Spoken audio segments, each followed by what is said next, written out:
Okay, help me out.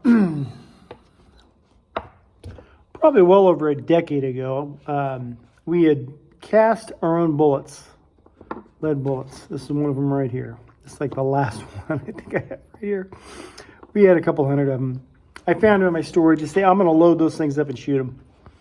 And I have a little snub nose 38 special. I said I'm going to shoot them out of that thing. Have some fun with it. See how far it'll go. You know, can you hurt a 2x6 at 150 yards, that kind of stuff. So I shot a bunch of reloading ammo that I did with this bullet here. I shot a couple hundred of them through this 38 special. Matter of fact, I'll put it either before this or towards the end. I'll show you what happened. I did this for like 4 days.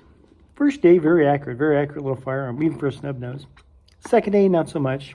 I started blaming the bullets because the bullets were, you'd have 3-4 shots, then you have the fifth one would just go off into, you could miss a bus. So accuracy-wise, you know, snub nose, you should be up close range, but these weren't that accurate. Okay. By the fourth day, I was shooting at 40 yards, 36 to be exact. I had rounds dropping at 20 yards.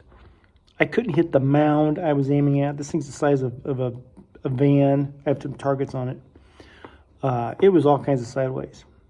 And I'm like, wow, this is weird. This has gotten worse. How can you get, you know, really worse? I always clean the gun when I'm finished and brought it in and noticed there's buildup on the inside of this, where the crown is, where the inside the barrel. When I looked in it, there's all kinds of buildup in this thing. And it's the walls of the barrel were filled with this lead. Homemade, you know, whatever lead we used. I don't know where it all came from. It could be wheel weights or something. This is a factory. It's a cowboy bullet here. These come from Cowboy something out of Reno, Nevada. This is a good bullet. These are typically harder. I don't know if that's going to make a difference. I'm still trying to clean the gun.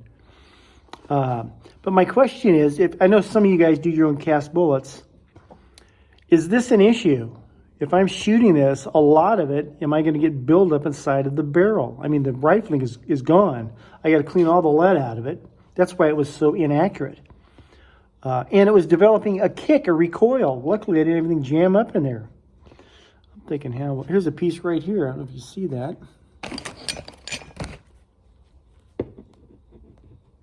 But it was the weirdest thing that I'm glad I noticed it. But I don't know, is this a common, is this because we were probably using some cheap lead? That came off the inside of the barrel. I don't know if you can see that. And should I expect that out of this factory? Like I said, this is probably a better lead. We'll see. I'm going to clean it, then fire some of these out of there and see what happens. But I never considered that. The inside of the barrel having layers and layers of lead that was left behind. But I won't be doing this again. But if you guys have had any experience with that or I'm doing something wrong, like I said, this was probably wheel weights and whatever else we had found. I can't remember. It's been over a decade. And I hope I don't have the same problem with these. I have a whole box of these. These are pretty accurate. Anyhow, let me know what you think. Love you. God bless.